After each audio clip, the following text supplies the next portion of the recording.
where the Dubs had a lot of fight, but they do not get the W. Hi, everybody. Welcome to Warriors Post-Game Live, brought to you by Toyota. Let me say hello to Monty Poole, Zena Kada. I'm Kareth Burke. So we saw the fight. We saw the compete, the no-quit. Monty, what are your takeaways from this game? They played really hard. They tied the game up in the fourth quarter. They played from behind the whole game, tied it in the third quarter, and then didn't come back in the fourth. But they didn't play smart. Why do you say that? They didn't play smart. Shot selection. The Thunder had no rim protection. When the Warriors took advantage of that, it went well for them. Okay. But they took 45 shots from deep, which is fine if you make, 40%. They made 31%. To me, it's that third quarter is when they came back. It took 6 3-pointers in that third quarter. 6. Okay. You're saying just 6, yeah. Just they 6. Didn't rely on that, Just yeah. 6. First quarter, they took 17. Second quarter, they took, fourth quarter, they took 13. Okay. 13 of their 21 shots in the fourth quarter were from 3. They made 2 of them. Okay. Now, I'm looking over They made here, 6 of 8 inside the arc, though. To the Warriors' credit, 42 points in the paint to OKC's 28. They did, with their personnel, it did look like they were trying to balance the offense, but the shots, you're saying the ones that they took at certain times? I'm saying when they heard Chet Holmgren was off the court, he's the only guy who blocks more shots is Victor Wembanyama. When they heard Chet was out of the game, it would seem to me that they would go, you know what, the offense tonight, let's go at the rim and see what happens. Yeah. Jalen Williams is not going to stop anybody. So it just, watching the first quarter, I'm going, what are they doing? What are they doing? Okay. And they were just casting away. And I'm like, the rim is there for you. Sure. And then at halftime, I thought, okay, maybe they had a conversation because in the third quarter, they went to the rim. They won the quarter by 10 points. In the fourth quarter, they said, nah, let's go back to what we did in the first half. Okay. All right. Doesn't make sense to me. What do you think, Zita? No, I definitely see your point. We agree on the playing hard, absolutely. Yeah. And when it comes to just thinking about the shot selection, in the third quarter and the fourth quarter combined, in the second half, the Warriors went 1 for 10 in the paint. Now, in the restricted area, they were able to get a little bit more. They were able to get all the way downhill. But in the paint, they really struggled to get that, little floater or in just being able to meet up with the trees of the defense. And so I think that there was a little bit of, we missed those shots.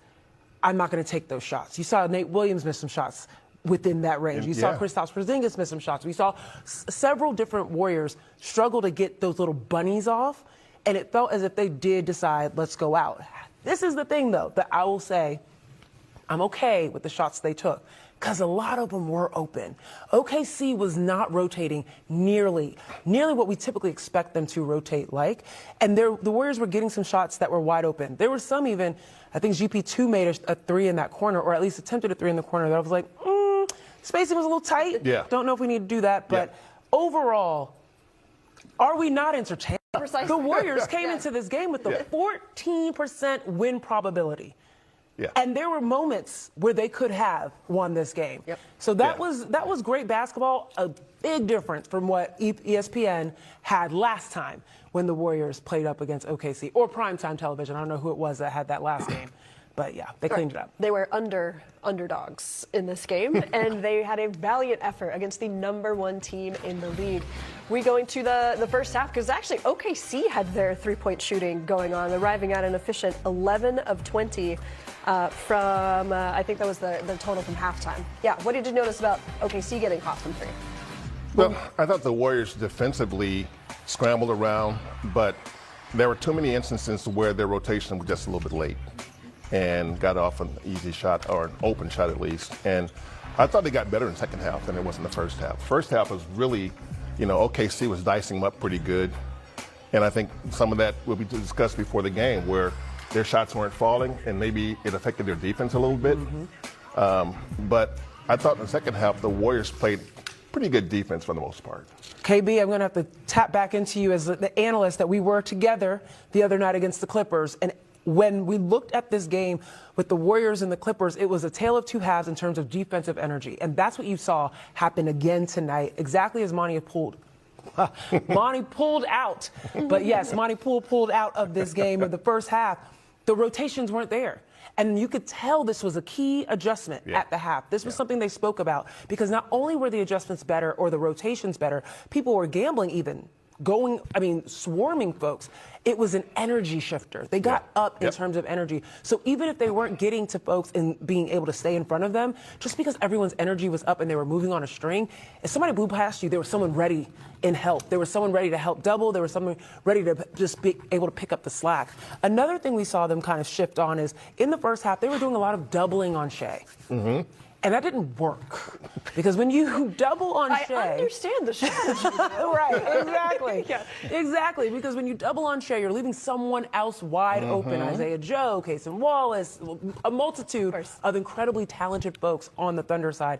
And so then in the second half, you saw the Warriors go, we're not going to really double on folks.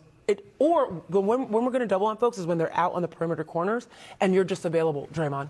Because Draymond's going to come in and be able to swarm and make you really uncomfortable and get the ball turned over. Well, it looked like at halftime, the Warriors are like, we are still in this game.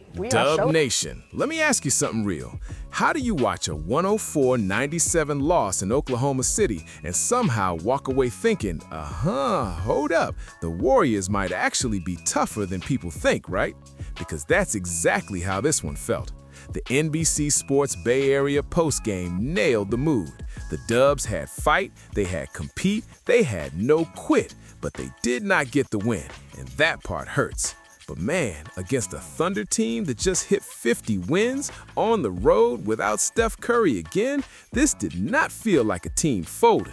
This felt like a team hanging around, scratching, clawing, and making the best team in the West actually work for it. Shy had 27. OKC got the win, but Golden State cut it to 2 late and made this thing uncomfortable. That matters. Now here's where the postgame got sharp, and honestly, they were right. The Warriors played hard, but they didn't always play smart. NBC kept hammering the shot selection, and you could see why. OKC was without Chet Holmgren, their elite rim protector, and yet Golden State still launched 45 threes and made just 31%.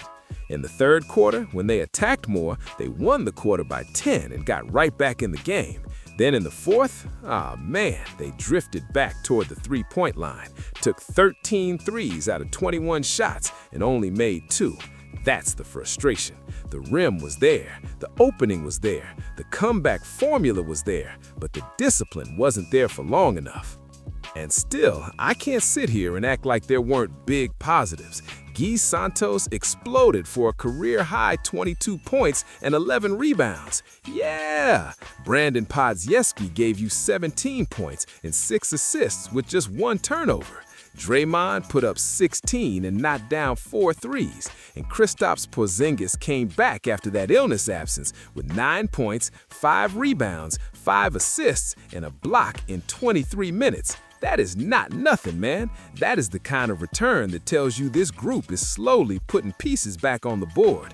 And Steve Kerr has already said this is about as beaten up a team as he's been around in his Warriors years. So the fact they're still competing like this, that says something about the spirit of this roster. The postgame also pointed to the defensive adjustment, and that jumped off the screen. In the first half, the Warriors were scrambling late and OKC was bombing away from deep. In the second half, Golden State stopped overcommitting to Shy, cleaned up the rotations, swarmed with more purpose, and made the Thunder field him. That's why this became a game again. That's why the crowd got tight. That's why a 14% win probability turned into a real fourth quarter threat. And that, Dub Nation, is why I'm ending this on a favorable note for the Warriors. This team is not dead, not soft, not rolling over. They are missing Steph, still reintegrating Porzingis, and they just took the West's top seed deep into the fourth on the road. Clean up the shot selection, hit the free throws, get healthier, and this starts looking a whole lot more dangerous. So now I'm asking you, was this a frustrating missed opportunity or a sign the Warriors still have serious fight left in them?